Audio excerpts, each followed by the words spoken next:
निर्धार करण्यासाठी आपण सगळेजण जमलेलो आहोत. हा तरुणांचा निर्धार आपल्या समोर आम्ही तुम्हाला सादर करतोय. वीर उतरले हो, उतरले हो, उतरले रण मैदानी.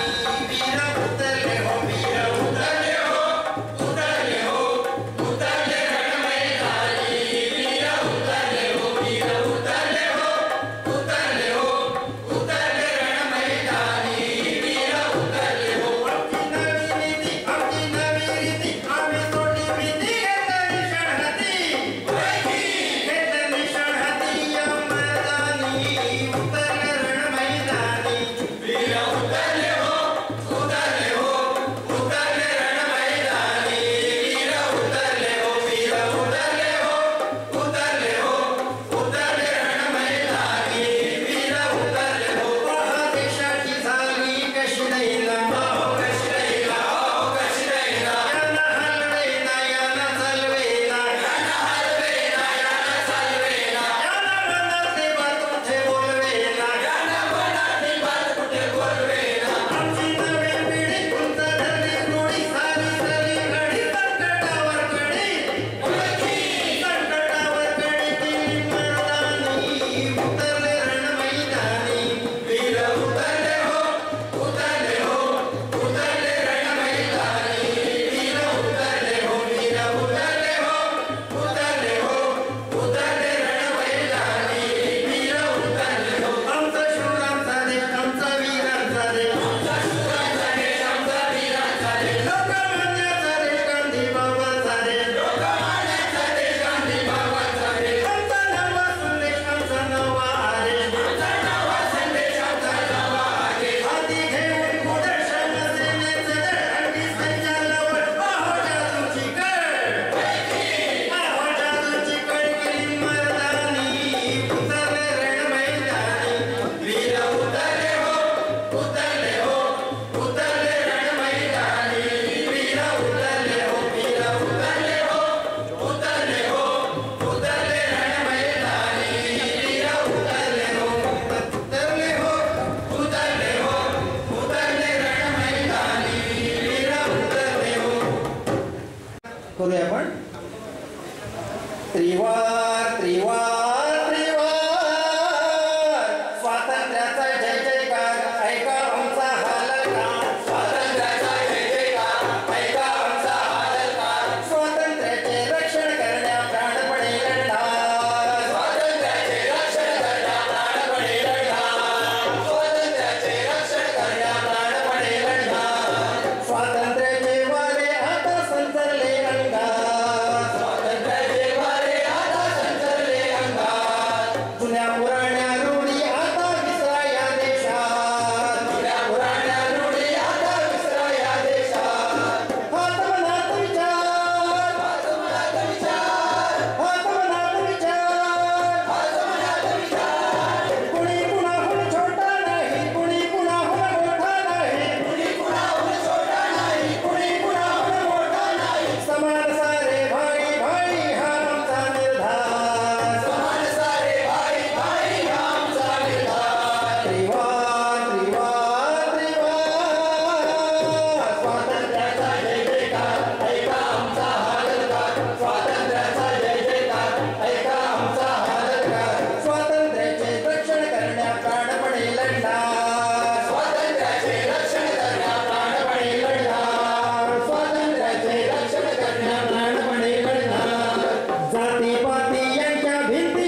ठाणे जिल्हा शाखेच्या वतीने सुलभा सावंत गीत सादर करणार आहेत. अण्णा कडलासकर आमचे कार्यकर्ते आहेत आणि त्यांना ढोलकीची साथ देणार आहेत राम काळे. मी त्यांना विनंती करतो. सुलभा सावंत ह्या महाराष्ट्राचे हिरकणी पुरस्कार प्राप्त गायिका आहेत, सादर करीत आहेत. अंधश्रद्धा विनंती सुलभा सावंत.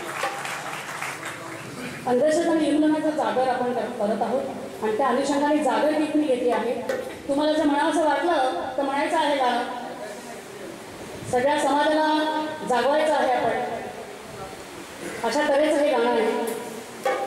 हटी हटीच्या आया वयानो जागराला या, हटी हटीच्या आया वयानो जागराला या, हे शेतकऱ्यानो काम करानो जागराला या, शेतकऱ्यानो काम करानो जागराला या, वस्ती मधल्या भावा बहिणो जागराला या, या वस्ती मधल्या भावा बहिणीनो जागराला या, या गावामधल्या पोराबाळांनो जागराला या, या गावामधल्या पोराबाळांनो जागराला या, अहो जागराला या, तुम्ही जागराला या, अहो जागराला या, तुम्ही जागराला या, अहो जागराला या, तुम्ही जागराला या,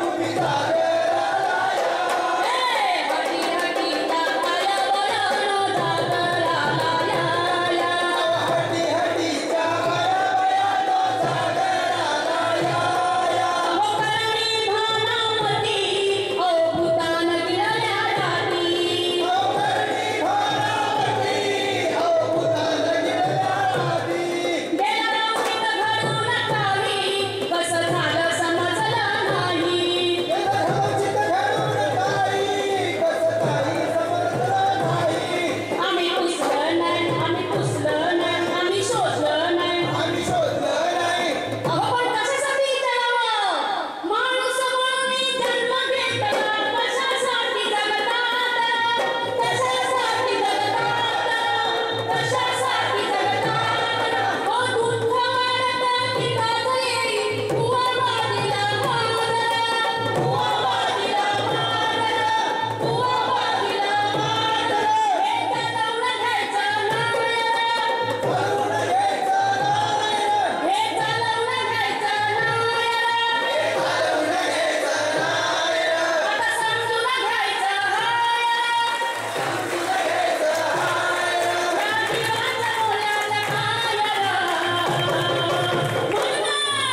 हटी हटीच्या आया वयानो जागराला या, हटी हटीच्या आया वयानो जागराला या, अहो जागराला या, तुम्ही जागराला या, तुम्ही जागराला या, अहो जागराला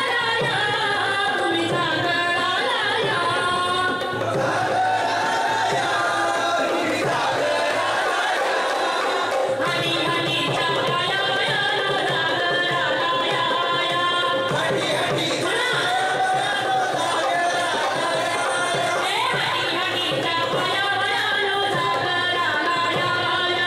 हटी हटीच्या आया वयानो जागराला या, तुम्ही जागराला या,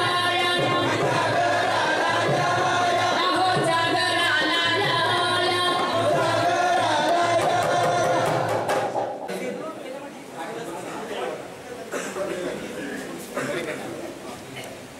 ज्या वैज्ञानिक दृष्टिकोनाचा पुरस्कार करतं, लोकांच्या बुद्धीला जे लागलेलं ग्रहण आहे ते काढण्यासाठी लोक जे प्रयत्नशील आम्ही आहोत, त्या प्रयत्नाचं एक गीत आहे, उखडून टाका अंधश्रद्धेची मुळं.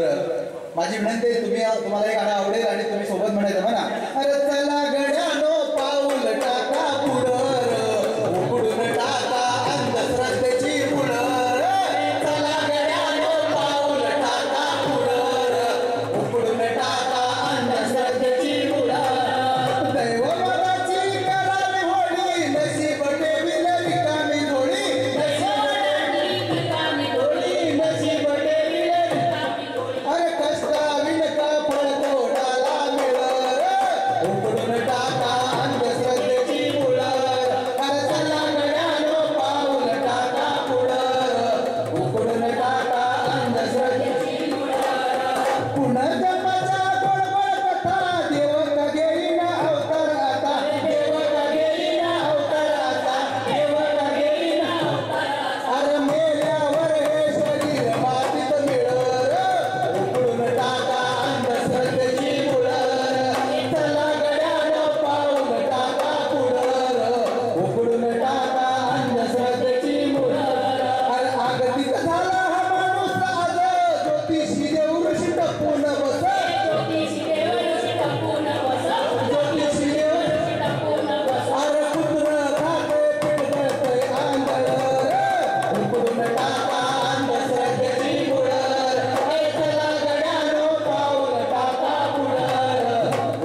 सर्व मान्यवरांना मी विनंती करतो की त्यांनी स्टेजवर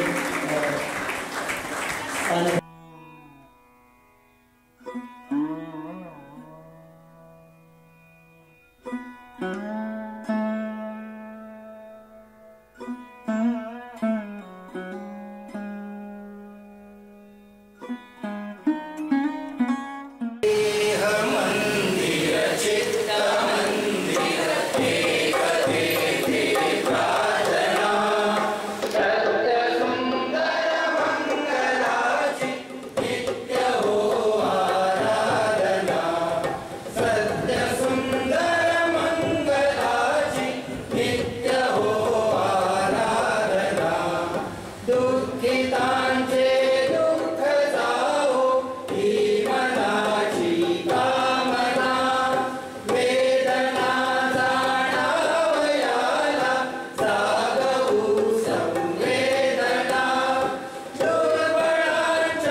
अँथोनी टोस्कानो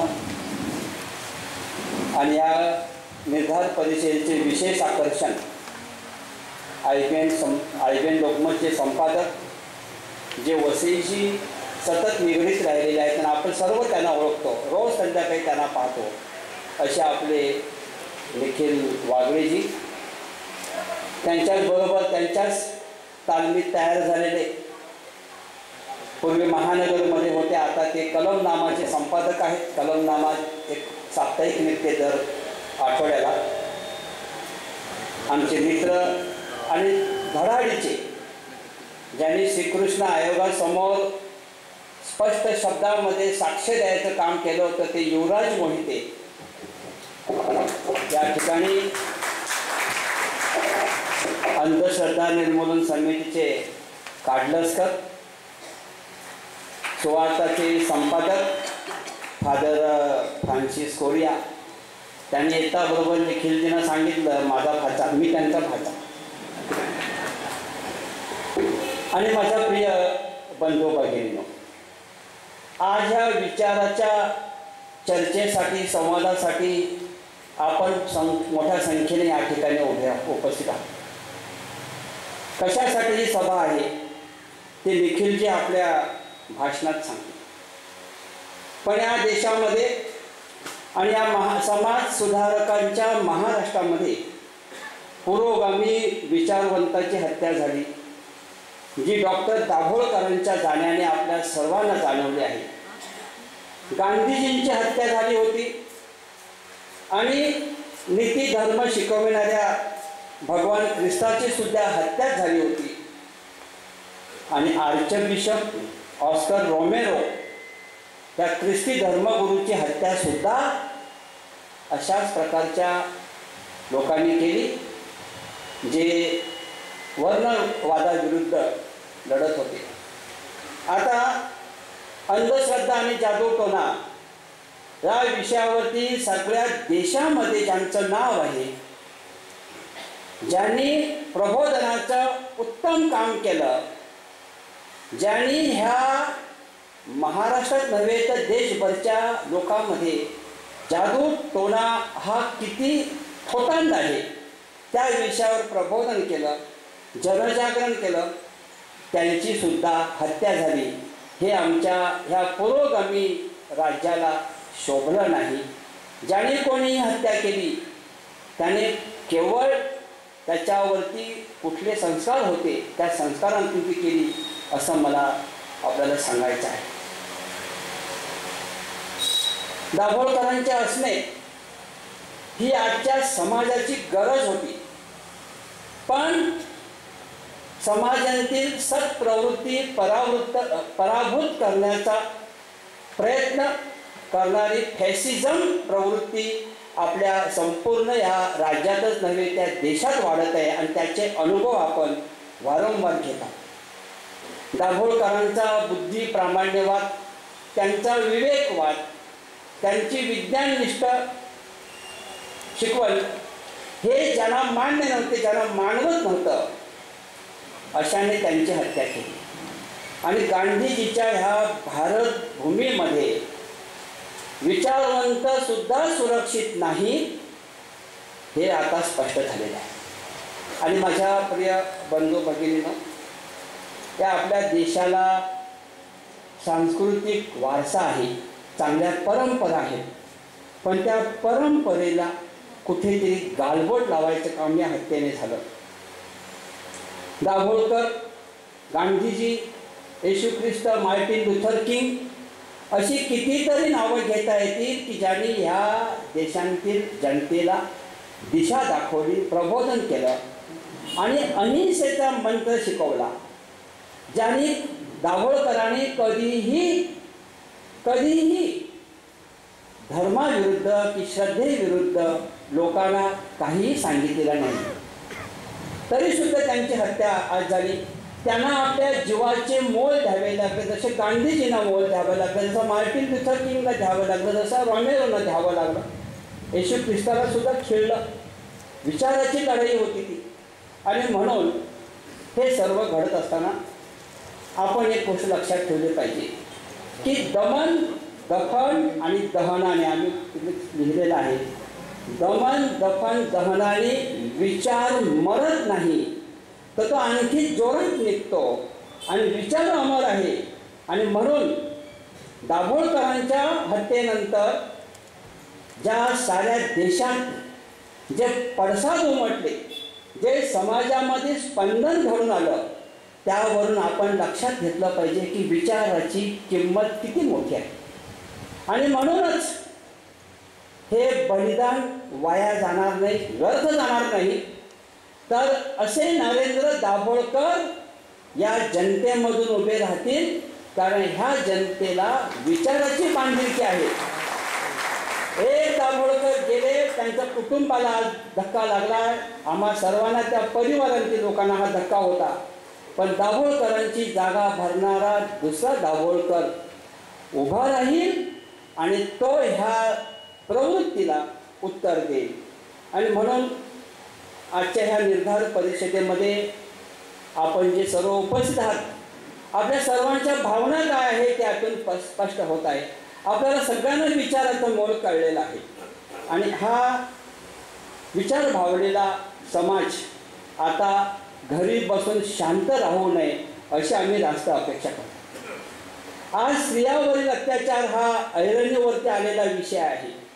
रोज सकाळी वर्तमानपत्र उघडा, एक वर्तमानपत्रानंतर गुन्हे तो पानच दिलेला आहे. त्या पानामध्ये 2-3 रॅप सामूहिक बलात्कार, अत्याचार हे सगळ्या घटना आपल्याला वाचायला मिळतात आणि ह्यामुळे आमचं मन विषण्ण होते. आपल्या देशामध्ये स्त्री सुरक्षित नाही. पूर्वी आम्ही पाश्चात्य देशाला हसत होतो की पाश्चात्य देशामध्ये स्वैराचार वाढलेला आहे. आमच्याकडे काय चाललेलं आहे, कुठल्या प्रकारचा स्वैराचार चाललेला आहे, हे सर्व आज आपण आपल्या डोळ्यासमोर एक प्रकारे पाहत आहोत. कारण सामूहिक बलात्काराची जी घटना दिल्लीला घडली त्याने सारा देश हळहळला, देशातला प्रत्येक माणूस हळहळला. शेवटी ती निर्भया गेली, पण कशा प्रकारे गेली त्याचा विचार आपल्या मनाला आजही लागलेला आहे. परवा फोटोग्राफर, महिला फोटोग्राफर 22 वर्षाच्या मुलीवरती अत्याचार झाला. असे अत्याचार रोज होत आहेत.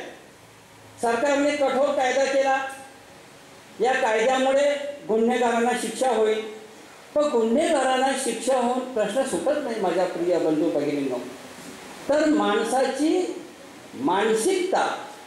मानसिकता बदलली पाहिजे आणि स्त्रीकडे बघण्याचा जो आपला दृष्टिकोन दूषित आहे, दूषित दृष्टिकोन आपण बदलला पाहिजे. ह्या नराधमाना, त्या स्त्रीमध्ये आपली आई, आपली बहीण दिसत नाही. त्या आंधळे झालेले आहेत, ते वासनांध झालेले आहेत. पण कुठेतरी आज समाजामध्ये जनजागरण होण्याची अतिशय गरज आहे. म्हणून आपण ह्या निर्धार परिषदेमध्ये आज आपण शपथ घेणार आहोत. या देशाचा नागरिक म्हणून माझं कर्तव्य काय आहे, मी फक्त ह्या देशाचे कायदे, कानून, हक्क ह्याची चर्चा करत बसणार आणि मी फक्त माझ्या कुंपणात राहणार, की मग आमच्या आजूबाजूला जरा इकडे तिकडे बघून काय चाललंय त्याची चिंता पण करायला पाहिजे, त्यासाठी काही करायला पाहिजे, हा विचार आपल्या समोर ठेवला. ही निर्धार सभा का आयोजित केली? आमचे जॉन परेरा आणि पायस पुण्याला गेले होते निर्धार परिषदेला. आमचे कार्यकर्ते वेळे असतात, ते असे सगळ्या ठिकाणी पोहोचतात. वीज आयोगासमोर सुनावणीला पण जातात गेल्या 10 वर्षापासून, आणि असंच आमचं काम चालू आहे. पण आज आम्हाला कुठेतरी वाटते की वसईमध्ये निर्धार सभा व्हायला पाहिजे. वागळे साहेबांना भेटले जॉन परेरा आणि पायस, पण दुसऱ्या दिवशी मी त्यांना फोन केला, म्हटलं वागळे साहेब तुम्ही नंदाखालला आणि वसईत कधी कुठे येतात ते सांगा. आणि त्याने सांगितलं मला यायचं आहे. आणि म्हणून आज ही निर्धार सभा आम्ही आयोजित केली आणि युवराजने सांगितलं की तुम्ही वागळे साहेबाबरोबर या. त्या ठिकाणी मुक्त येणार होते दाभोळकरांची कन्या, पण ती दुसरीकडे गुंतलेली असल्यामुळे आज आपल्यामध्ये येऊ शकत नाही. मी आपणा सर्वांचं स्वागत करतो, व्यासपीठावरील सर्वांचं स्वागत करतो. आणि एक छोटी तुमची पुस्तकं आणली का?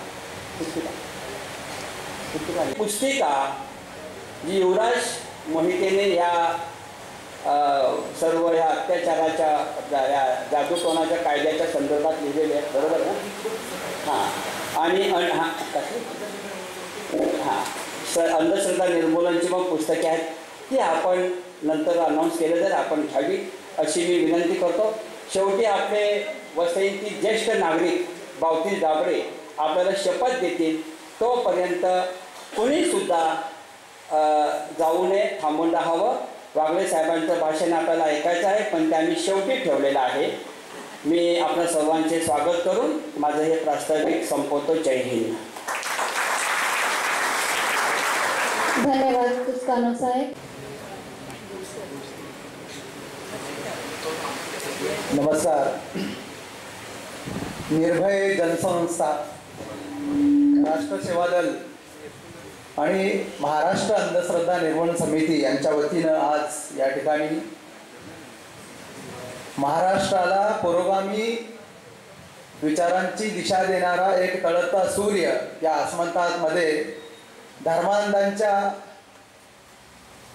खिडक्या डोक्यातून आलेल्या विचारामुळे नष्ट झाला आणि पूर्ण महाराष्ट्रात जी हळहळ व्यक्त केली त्या संदर्भात आणि महिलांवरील जे वाढते अत्याचार आहेत त्या संदर्भात जरा मंथन करण्यासाठी आपण या ठिकाणी आला आहात. त्या सर्वांचा आपलं मी मनपूर्वक आभार मानतो.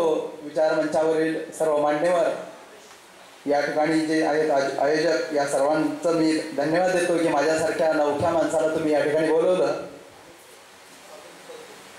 बंधू आणि भगिनीनो, गेल्या 20 ऑगस्टला जी घटना घडली ते डॉक्टर नरेंद्र दाभोळकर हे महाराष्ट्राच्या क्षितिजावरचा नव्हे तर आकाशात तळपणारा एक विचार सूर्य होता. महाराष्ट्राच्या जनमानसामध्ये पुरोगामी विचारांचा प्रकाश सतत गावोगावी खेडोपाडी अगदी कसलाही अभिनिवेश न मांडता डॉक्टर दाभोळकर आपल्या वयाचाही न विचार करता या कार्यकर्त्यांनी बोलवलं, या गावामध्ये बोलवलं, कॉलेजला बोलवलं की कसलाही न विचार करता अंधश्रद्धा निर्मूलनाचं वैज्ञानिक दृष्टिकोनाचं काम विचार सांगण्यासाठी ते जायचे. आणि आज गेले महिनाभर महाराष्ट्रामध्ये सर्वत्र चर्चा आहे की डॉक्टर दाभोळकर गेले, आता तुमच्या चळवळीचं काय होणार, आता पुढे काय. आणि सगळ्यांना वाटतं की ही चळवळ काय बंद पडते की काय. पण मी हा तमाम महाराष्ट्राला तुमच्या नंदाकाल आणि वसईकरांच्या वतीनं, मी ठाणे जिल्ह्याच्या वतीनं अगदी आश्वस्त करू शकतो खंबीरपणे. मी ठाणे जिल्ह्याचा कार्यवाह आहे, त्याच्या वतीने मी सांगतो की डॉक्टर दाभोळकरांची हत्या झाल्याबरोबर आपण सर्वांनी हळहळ व्यक्त केली, बरोबर आहे. आपल्या सर्वांना माहित आहे की आपल्या कुटुंबामधील एखादी व्यक्ती गेली की साधारणतः सगळेजण आपण रडत असतो आणि प्रत्येकाच्या ओठावर असं असतं की आता माझं काय होणार, आता आमचं कसं पुढं होणार. परंतु आम्हा कार्यकर्त्यांना डॉक्टर दाभोळकर गेल्यानंतर आमचं कसं होणार असं नाही प्रश्न पडला. त्या चळवळीचं कसं काय होणार असा प्रश्न अजिबात नाही. तुम्हाला मी आश्वस्त करून सांगतो. याचं कारण काय, गेली 13 वर्ष मी या चळवळीत आहे. आमची ही संघटना गेली 24 वर्ष काम करते. या चळवळीमध्ये डॉक्टर दाभोळकर कार्यकर्त्यांना सतत 3 महिने 4 महिने 6 महिन्यांनी प्रत्येक ठिकाणी कार्यकर्त्यांचं मंथन मेळावा असायचं. कार्यकर्त्यांनी लोकांच्या मध्ये गेल्यानंतर कसा विचार मांडायचा, काय करायचं, असं सतत आमच्यामध्ये मंथन करून या विचार सूर्याने आम्हाला सोलार सेल बनवलं होतं. आणि आम्ही या सोलार सेलच्या माध्यमातून आमच्या बॅटऱ्या पूर्णपणे चार्ज करून घेतलेल्या आहेत. आणि राहिलेल्या बॅटऱ्या तुम्ही म्हणाल की ही बॅटरी आता उद्या डिस्चार्ज होईल, नंतर काय करणार. तुमच्या कोपऱ्यामध्ये पुस्तकांचा स्टॉल आहे. डॉक्टरांची भाषणं युवराज मोहिते सर आणि निखिल वागळे सर आणि सर्व मराठी माध्यमातली नवीन सर्वच माध्यमं सतत गेली महिनाभर महाराष्ट्राच्या कानेकपाळी सांगतायत डॉक्टरांनी काय विचार मांडला. डॉक्टरांचा हा विचार स्वतःचा नव्हताच मुळी. ज्या महाराष्ट्राला चारवाक बुद्धांचा लोकायताचा जो परंपराचा मोठा जो वारसा आहे, त्याचबरोबर फुले शाहू आंबेडकरांचा, आगरकरांचा, ज्ञानेश्वर तुकारामांचा, त्याचबरोबर गाडगे महाराजांनी, तुकडोजी महाराज सारख्या संतांचा हा जो वारसा आहे तो वारसा लोकांना सांगत होते. पदरचं स्वतःचं काही सांगत नव्हते. त्याचबरोबर विज्ञानाची नवी दृष्टी देत होते. हा सगळा जो प्रकाश देण्याचं काम डॉक्टरांनी आम्हा कार्यकर्त्यांना पूर्णपणे केलं. आमच्या बॅटऱ्या पूर्ण चार्ज केलेल्या आहेत आणि वारंवार गरज पडली तरी पुस्तक आहेत आणि आमच्याकडे बरंचसं साहित्य आहे. त्यामुळे या महाराष्ट्राने अजिबात काळजी करायचं कारण नाही की या चळवळीचं काही कुठं काय होणार. आम्ही गेल्या महिनाभर डॉक्टरांच्या हयात असताना जे जे कार्यक्रम ठरवले होते त्यातला एकही कार्यक्रम कॅन्सल केला नाही. डॉक्टर गेले तरी आम्ही ज्या ज्या गावागावी गेलो, शाळामध्ये गेलो आणि त्याच वेगाने आमची व्याख्यानं दिली, आम्ही आमची पुस्तक प्रदर्शन लावली, आम्ही आमचं वेगळे जे ठरलेले कार्यक्रम केले. हे का केलं, कारण डॉक्टरांनी नव्हे या चळवळी